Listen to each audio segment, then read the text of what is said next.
कलयुग के 5 ऐसे सत्य जिन्हें भगवान श्री कृष्ण ने पहले ही बता दिया था। महाभारत काल में पांचों पांडवों के मन में कलयुग के बारे में जानने की बड़ी इच्छा थी, इसलिए उन्होंने एक बार भगवान श्री कृष्ण से पूछ ही लिया कि हे वासुदेव, कलयुग में मनुष्य का जीवन कैसा होगा, मनुष्य के विचार कैसे होंगे और मोक्ष की प्राप्ति कैसे होगी। यह सब सुनकर भगवान श्री कृष्ण ने पांचों पांडवों से कहा कि मैं तुम्हें इसका सीधा उत्तर तो नहीं दे सकता, लेकिन तुम पांचों भाई जंगल में जाओ और जो कुछ भी वहां दिखे मुझे आकर विस्तार पूर्वक बताना, मैं तुम्हें उसका कलयुग में प्रभाव बताऊंगा। यह सब सुनकर पांचों पांडव जंगल में गए और उन्होंने वहां जो देखा वह देखकर वे आश्चर्यचकित रह गए। फिर पांचों पांडव श्री कृष्ण को बताया कि उन्होंने वहां क्या देखा। सबसे पहले युधिष्ठिर ने कहा कि हे वासुदेव, मैंने पहली बार 2 सूंड वाला हाथी देखा, ये मेरे लिए बहुत आश्चर्यजनक था। तब श्री कृष्ण कहते हैं कि कल युग में ऐसे लोग राज करेंगे जो दोनों ओर से शोषण करेंगे,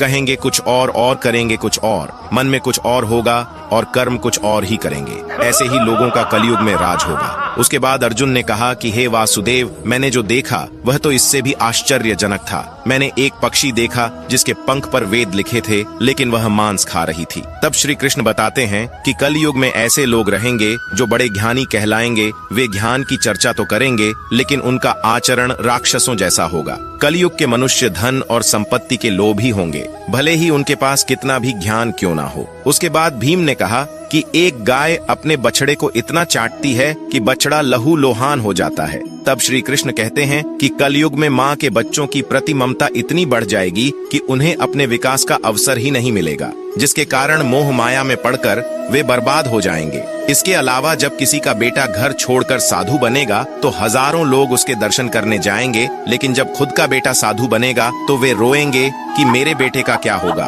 कलयुग में बच्चों के प्रति ममता इतनी बढ़ जाएगी कि उसे मोह माया और परिवार में ही बांध के रखेंगे। उसके बाद सहदेव ने कहा कि मैंने 7 कुएं के बीच में एक सूखा कुआं देखा, लेकिन यह कैसे हो सकता है। इस पर श्री कृष्ण कहते हैं कि कलयुग में मनुष्य फालतू की चीजों में अपना पैसा बर्बाद कर देंगे, लेकिन वह देखेंगे तक नहीं कि पड़ोस में कोई भूखा मर रहा है। इसके अलावा कलयुग में मनुष्य अच्छे अच्छे कपड़े पहनने, खाना खाने और घूमने में अपना सारा पैसा बर्बाद कर देंगे, लेकिन किसी के 2 आंसू पोंछने में उनकी कोई रुचि नहीं होगी।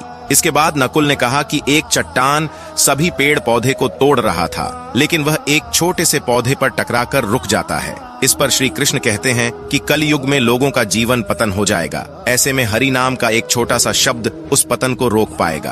अर्थात कलयुग में भी जो मनुष्य धन के लोभ को छोड़कर हरि नाम का जाप करेगा उसे कोई कष्ट नहीं होगा और मृत्यु के बाद उसे मेरी चरणों में जगह मिलेगी। दोस्तों, इस वीडियो को शेयर करके कमेंट में जय श्री हरि अवश्य लिखें।